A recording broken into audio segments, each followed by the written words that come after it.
Because there's one name that I am dying to see in the UFC, and that's Dakota Ditcheva. What a fighter. Yeah. What a fighter. Talk about the women's Can you imagine her division needing a superstar, and talk about a perfectly packaged, talented, gorgeous, eloquent, respectful, good, like literally checks every single box, and she's right there, and she is. I'm here with a dangerous Dakota Ditcheva. First question I have to ask, how's the left hand? We saw you shaking it out in the middle of the fight. Yeah, I think I've injured my left arm, but I think I'm just more gutted because I've been out for so long, and then I've come back and I'm injured again. But I hope you guys enjoyed it anyway. Thank you so much. This crowd behind you from start to finish, how did that feel, especially in that third round when you were hurting?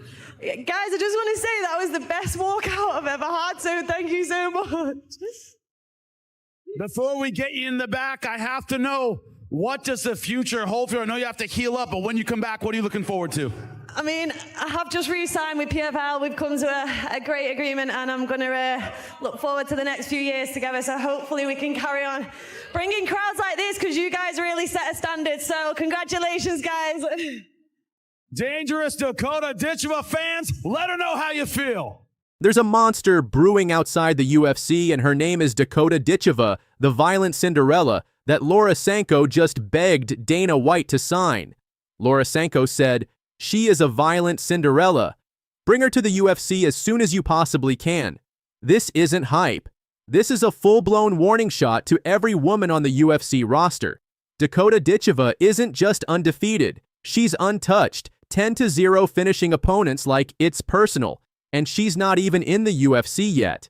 While UFC fans beg for a breakout female star, Dakota's quietly building an empire in the PFL and destroying everything in her way.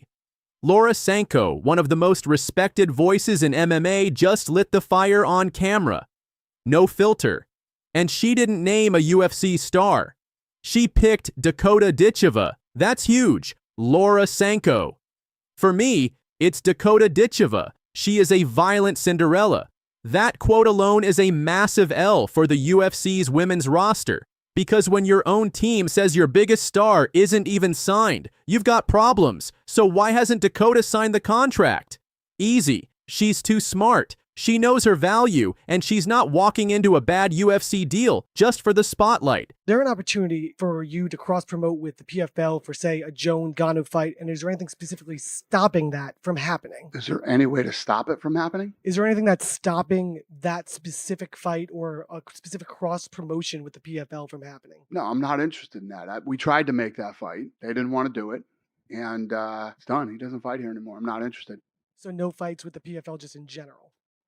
Should I? Possibilities. We got 1, 2, and 3. They can't sell a fucking gate. Oh, talk to me. Dana, It's a stupid question, but go ahead. Talk to me. Why would I do that? I tried to make the fight here. They didn't want to do it, but I should co-promote with like a Bellator or a PFL. Why should I do that? Talk to me. I guess it's just, a partnership with ESPN or anything like that, just in general, with just co-promoting an MMA to make, MMA fans happy, just for everyone to be involved with each other. What? Because of ESPN? As a partnership. You win the dumb question of the night. Congratulations. She's making her money, building hype, stacking highlights. The UFC is going to have to pay up, and they know it. And still, the undisputed UFC bantamweight champion of the world, Amanda, you said something to Dana White right after the fight. You want to share with the rest of the crowd? Hey guys, wait, don't leave it right now. Hold on. Double jumping forever, baby. Forever. Today,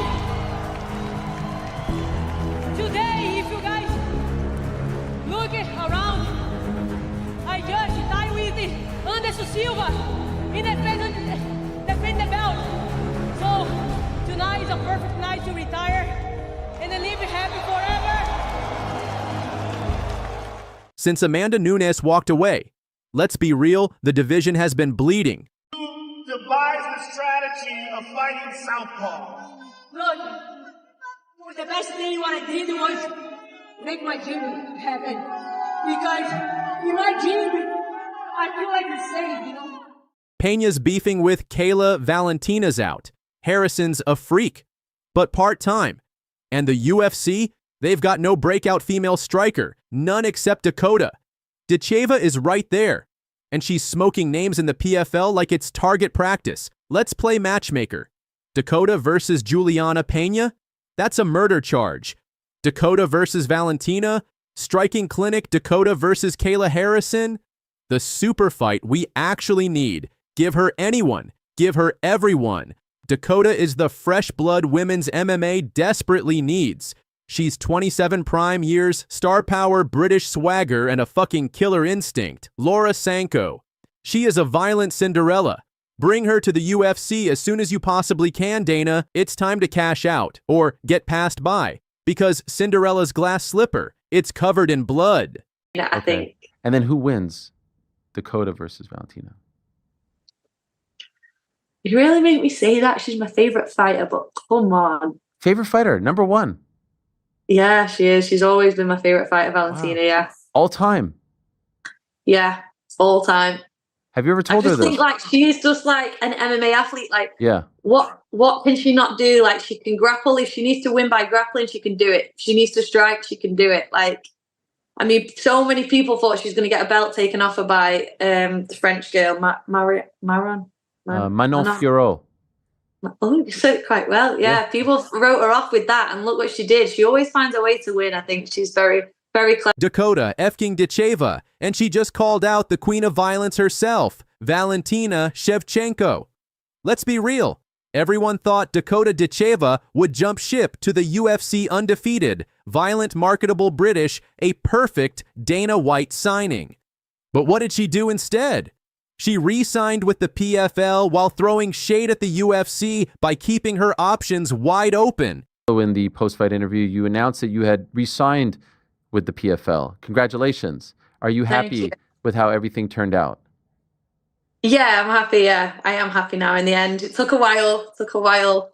I mean, I fought last November, so it took a while for us to come to, you know, something that was right for the both of us. But I'm happy now, you know, I just secured my future for me and my family. And now she's gunning for the fight most UFC women won't even whisper about, Valentina Shevchenko, one of the most feared women in MMA history. This isn't just a crossover fight. This would be the first real PFL versus UFC women's super fight. But here's the truth. The UFC won't say out loud, Dakota is a threat, and not just to Valentina, to their entire flyweight division.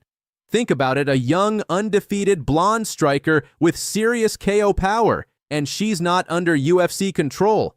What were you going to say? I was going to say Bellator has had Hawaii events. Bellator could put on a fucking fight in the parking lot. Dude, I can't even believe you just said that. PFL could... You know PFL was here on Friday. Did anybody know that? You're the media guys. I didn't know till fucking Friday. They were selling tickets, buy two, get two free. I'm not busting on them. That's a fucking fact. They put out a memo, buy two, get two free. You're having a bad fucking week if those are the memos you're putting out. Hey, Dana. There were more people in my fucking green room tonight than there were at the fight. Finally, wouldn't just be about belts, it would be about promotional pride. And that's why the UFC is staying silent. Let's talk about Valentina. She's a legend. No debate, but she's not untouchable anymore. Alexa Grasso exposed cracks. And Dakota? She's younger, hungrier, and she's not afraid to talk about it. Dakota's message is loud and clear. If Valentina's still on top when it happens, I'm in. That's a challenge, a warning, a threat, and maybe even a prophecy. Let's be honest, the UFC didn't want to lose Kayla Harrison. Now they're watching Dakota become the next breakout star, and she's doing it without them. If Dakota versus Valentina actually happens and the UFC loses on their own turf, it's game over for the narrative that UFC is the only elite league, and deep down, Dana knows it. Social media's been on fire since Dakota said the words UFC champ versus PFL champ. Some fans say she hasn't earned it. Others say Valentina would destroy her. But the real ones, they know this is exactly the kind of fight women's MMA needs. Dakota ain't ready. Valentina ends her in 2 rounds. This girl might be the future. Dana missed out big UFC, ducked another star. And with Dakota turning 27 today, she's entering her prime. The UFC can't ignore her much longer. Dakota Ditcheva is ready. Valentina Shevchenko is legendary. And the fans, they